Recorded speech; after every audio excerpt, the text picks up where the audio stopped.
morning. Mr. Whitehead's office. Miss Bailey speaking. It's Mr. Waldo, Dorothy. How's everything in the southern region? I got troubles. Can I talk to the boss? Well, I'm sorry, Mr. Waldo. Mr. Whitehead is in conference. Well, they're trying to meet the noon deadline on a report to the president. Could I have him call you back later this afternoon? Uh-oh, you're sending up the danger signal loud and clear. But it's the Allied machinery account, and it can't wait. Oh. Well, okay. I'll see if he can break away. Thanks, Dorothy.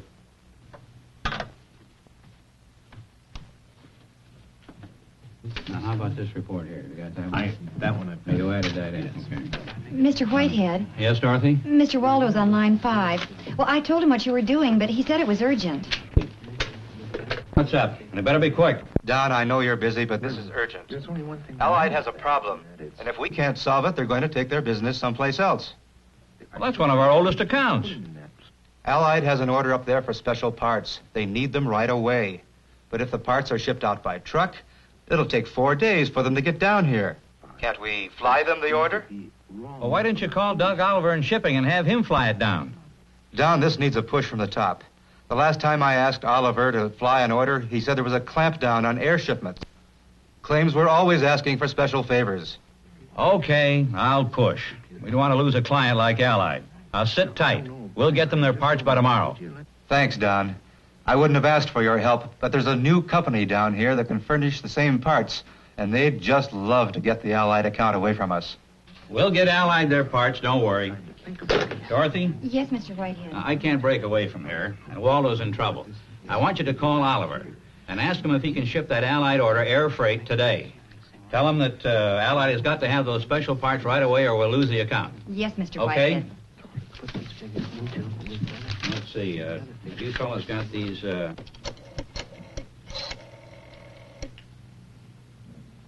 Jane, this is Miss Bailey. Mr. Waldo just called, and we need a special shipment. Let me speak to Mr. Oliver. Mr. Oliver's not in the office, but he'll be back soon. May I take a message? Well, if you think you can take care of it. I can handle it. I take care of all special shipment orders anyway. All right. Tell Mr. Oliver that Allied Machinery, one of our oldest accounts, needs the shipment of special parts tomorrow. I hope you're taking notes on this because this is urgent. Isn't everything with sales? What's that? Nothing. I'm taking notes. Go ahead. Well, we want that order shipped out by air freight today. Are you sure you understand? Because this is very important. Of course I understand. All right. Miss Bailey is the new vice president for sales, I gather. What's the matter, Jane? Well, Mr. Whitehead's secretary called. She wants an order for Allied machinery shipped out immediately. The Allied order, eh? It was on a list of orders completed by production this morning. Send them a wire that it'll be on the way tomorrow. Miss Bailey's throwing her weight around again. She wants to fly the order down. I'd like to tell her to go fly a kite. Gave you a hard time, eh? Don't let it bother you. Sales thinks the whole company will fall apart if a single shipment gets delayed. Don't send that wire. I'll call the shipping dock and have Joe rush the order. Oh, yes, sir, Mr. Oliver. Yeah, it's in the warehouse. Oh, you want it rushed? Okay. Well, yes, I understand. You want it shipped today? It's shipped today. Rush. What did he mean by rushed? We can't ship anything by air. I guess he wants me to send out a special truck. Well, that'll cost more than air, but a rule's a rule.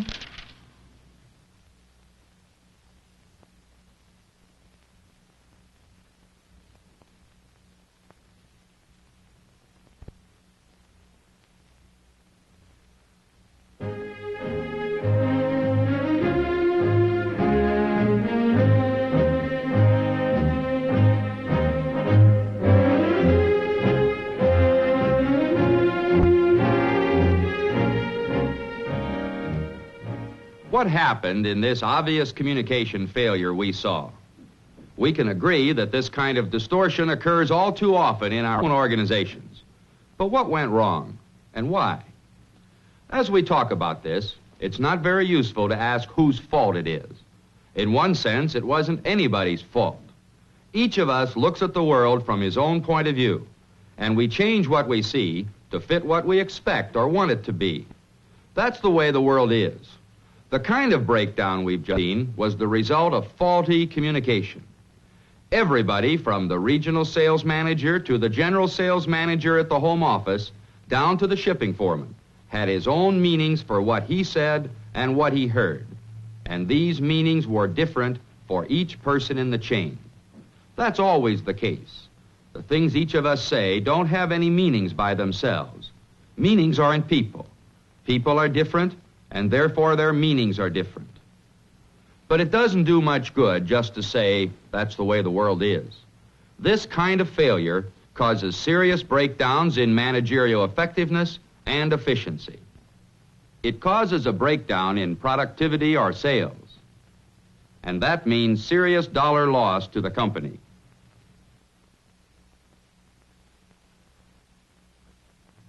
Not only does the company get hurt, people get hurt too.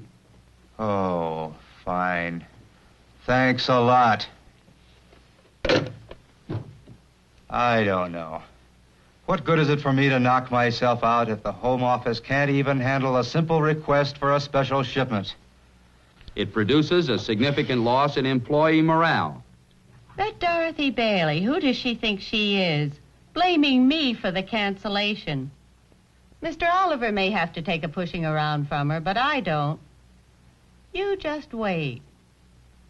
Errors like this produce judgments of a man's competence, and often inaccurate judgments. Dorothy, take a memo to the president. I don't want him to forget that Oliver can't take a simple order and get it straight. To BG. Finally, employees at any level may lose the self-confidence they need to do a good job. I don't know how I goofed that up. I did what I thought was best, but I was wrong. Maybe I'm not good enough to hold down this job. Maybe I can't make decisions. We lost the account. We lost some of Waldo's future energy. The relations between Dorothy and Jane got worse. Oliver's in trouble with the company president, and the shipping foreman doubts his own ability as a manager. And all this was a result of faulty communication. As managers, we must be able to analyze work situations in such a way that we can predict the chances of a communication breakdown, anticipate the problem, and take the steps necessary to correct it. There are an infinite number of reasons why human communication breaks down, and it's impossible to ever anticipate all of them. Some faulty communication is inevitable. However, we can prevent many serious breakdowns if we understand some of the principal causes. In the loss of the Allied order, we could have predicted trouble. 4 major predictors of faulty communication were present.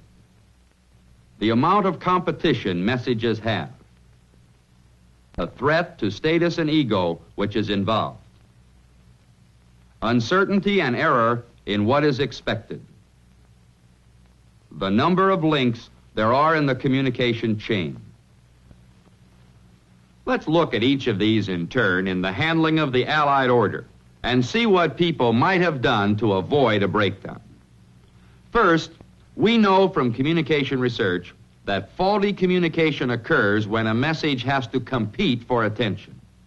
The more competition a message has, the more likely that communication will break down. When Mr. Waldo's message came in, Mr. Whitehead obviously was deeply involved in other things. He didn't give all his attention to Waldo. One thing at a time. That's an old saying, but still a pretty good rule to follow. Whitehead should have known that the time he saved for the moment would cause more wasted time later. Too bad that Waldo's message hit Whitehead when Whitehead's mind was elsewhere. But Waldo should have known better. You'll remember that Dorothy gave Waldo the cue that Whitehead was very busy. Waldo should have taken that into account and planned his communication to make sure he captured Whitehead's full attention. For example, Don, I know you're all tied up, but I knew you wouldn't want this to wait. The company's in trouble. I need you for 3 minutes. Okay, Alan, but make it quick. Come on, Don, you're not with me. I need you bad. We gotta make a decision on this thing right away. Okay, Alan, 2 minutes. Shoot. Don, Allied has a problem. And if we can't solve it, they're going to love to get the Allied account away from us. We'll get Allied those parts. Don't worry. If Allied calls me back, what can I tell them you're going to do? I'm going to get Oliver and have shipping fly those parts to Allied today. That's better. Waldo did everything he could to avoid faulty communication. He recognized that Whitehead was busy and that the Allied problem would be competing for Whitehead's attention. He started off by letting Whitehead know that he had a problem. Then he listened to see if Whitehead was really paying attention and guessed from his tone of voice that he wasn't. So he stopped and tried again to get his attention. There's no point in talking if you don't have the other man's attention. Finally, he got Whitehead to play back what they'd agreed on. This feedback let Waldo know that the message had gotten through to Whitehead. Good work, but we're not out of trouble yet. Whitehead didn't call Oliver. He asked his secretary to take care of it, and he ran head-on into a status problem. Jane, this is Miss Bailey. Mr. Waldo just called, and we need a special shipment. Let me speak to Mr. Oliver. Mr. Oliver's not in the office, but he'll be back soon. May I take a message? Well, if you think you can take care of it. I can take care of it. Miss Bailey wanted to get the Allied message to Oliver, but she wanted to get another message to Jane. She wanted it clear that her status was higher than Jane's. But it's obvious that Jane wasn't having any of that. Her ego was attacked and her own status was threatened. Jane reacted, and the message to Oliver about the Allied problem became relatively unimportant. We want that order shipped out by air freight today. Now, are you sure you understand? This is very important. Of course I understand. All right. Miss Bailey's the new vice president for sales, I gather. She reacted all right, didn't she? Ego and status. How important, how vital to us all. Whenever someone's ego or status is threatened, friction follows. It's unpleasant to be around this kind of friction and tension. What's worse, we know that friction inevitably produces distortion of the message and a breakdown within the system. Listen to how Jane's anger caused the serious error in transmitting Mr. Whitehead's instructions. Miss Bailey's throwing her weight around again. She wants to fly the order down. I'd like to tell her to go fly a kite. That did it. At that point, flying the order became less important. Jane was much more interested in flying Miss Bailey somewhere one way. Whitehead should have avoided that problem. As a manager, he should have known that there was a feud going on between his secretary and Oliver's secretary. A manager must know his staff, must be able to read their attitudes and be aware of their problems. Knowing about the feud, Whitehead could have predicted that it would cause his message to get distorted. Let's go back to the point where he and Waldo finished their conversation and give Whitehead another chance. I'm going to get Oliver and have shipping fly those parts to Allied today. Thanks, Don. Well, what do I do? I have to get back to this report. I'll have Dorothy call Oliver and tell him. No. Wait a minute. What if Oliver's not in? Dorothy and Jane are at each other's throats. If they handle this, something will get screwed up. Damn, I better do something about that situation. Well, I'll call Oliver myself. Dorothy, get Oliver on the phone for me. Whitehead took a reading and correctly decided that the Dorothy-Jane problem demanded that he bypass both women to get his instructions through to Oliver. He avoided a breakdown this time, but if he doesn't get rid of the status and ego threats that Dorothy and Jane feel, he'll have other breakdowns in the future, or else he'll be doing everything himself. Well, Oliver now has the message straight, but we still have to get it to Joe, the shipping foreman. Let's see what caused the faulty communication between Oliver and Joe. Joe, do you have the Allied order? Yes, sir, Mr. Oliver. It's in the warehouse. Good. I know it's scheduled to be shipped tomorrow, but it's important that we rush it. Can you do it? You want it rushed? Okay. It's important, Joe. You're sure you understand? Oh, yeah, I understand. You want it shipped today? It's shipped today. Rush. What do you mean by rush? There's the problem. Joe said he understood, but he didn't understand. The Allied order was to be flown out, but Joe sent a special truck. It's clear that Oliver and Joe aren't looking at the world the same way. Oliver expects Joe to ask about things he doesn't understand. Joe thinks he's expected not to ask questions, but to use his own judgment. They're working under quite different expectations, and that causes faulty communication. I'm new in this job, and I want to keep it. When I got the promotion, they told me now I was part of the management team. A manager shouldn't have to ask questions about every little order he gets. I'm supposed to know what to do. Anyway, you don't get any place with Oliver by asking questions. He expects me to know what to do and to do what I'm told. I get the work out. I don't bother the boss with a lot of silly questions. Know what to do and do what you're told. It's clear what Joe thinks Oliver expects of him. Joe's view is clear, but let's check with Oliver. Why didn't Oliver make sure that Joe understood? I asked him if he understood, and he said he did. Why should I push it any further? My foremen are free to ask questions. This office is always open. Of course, I don't want people running in here with trivial things, but if they're in doubt over something, they should let me know. Ask when you should, but not when you shouldn't. Thanks a lot. Most people do what they think is expected of them.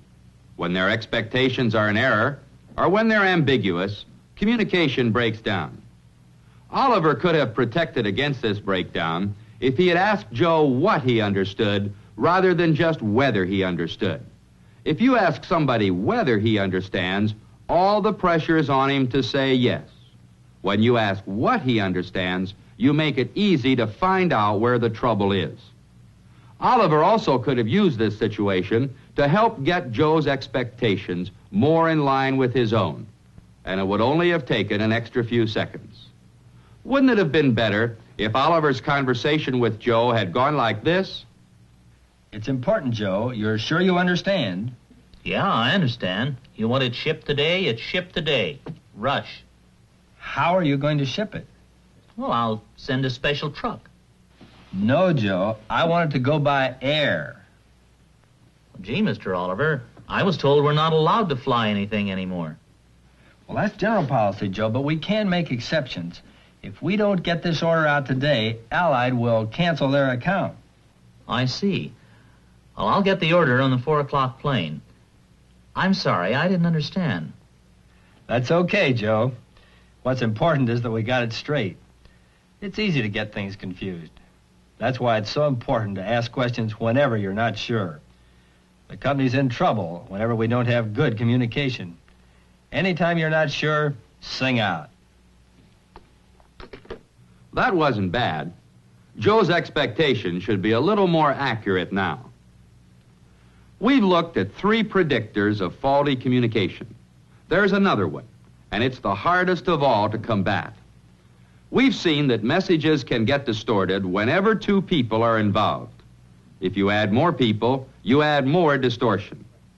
To say it another way, the more links there are in the communication chain, the more likely we are to get faulty communication. Whenever you have multiple links, the message will change. In our example, we had to get a message from Waldo in the southern region all the way to Joe, the shipping foreman. When you have multiple links in the chain of communication, the message will change. Details will drop out. New ones will come in. Some things are made more important, and some things less important. People put their own interpretations on the message. They distort the original intention, and the message seldom, if ever, comes out the way it went in. That's the way communication works. As information flows through channels, it's contaminated by the ideas, attitudes, and beliefs of all who carry it. The manager needn't ask whether a message will get distorted. He should assume it will, and he'll seldom be wrong. In the Allied situation, there was considerable distortion of a relatively simple instruction. Think how much worse the distortion would have been if the message had been ambiguous in the first place, or if it had been more complicated, like a major policy statement, or the ways in which automation was going to be introduced into the system. We can never eliminate communication breakdown completely. However, we can reduce the chances if we become sensitive to its causes and protect against them. Faulty communication is caused by many things. We have looked at 4 of the principal causes. Too much competition for a particular message.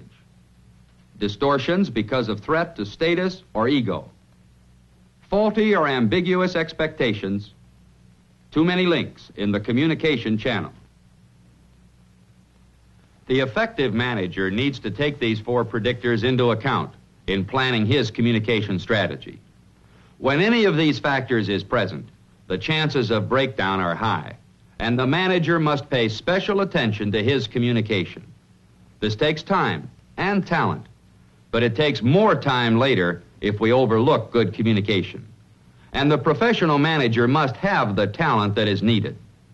After all, the manager is in the people business. He needs to know about people and why they think, feel, and behave as they do. He needs to be able to predict them, to affect them. He needs to understand and predict faulty communication and correct for it. Above all, he needs to remember that meanings are in people, that they differ from person to person, and that effective communication always starts by looking at the world from the other guy's point of view. Mr. Whitehead is a good example of what happens when you forget to do that. His company spent a lot of time today helping out Allied machinery. And yet, in spite of all that work and all the improvements they made in their internal communication, Waldo and Whitehead neglected one important communication link. Fred Harrington, the purchasing director at Allied. I called Waldo first thing and told him we were desperate for that special order. If his outfit cared about my company, we'd have had some word by now. It's 5 o'clock. I'm canceling. We'll give our orders to the local supplier.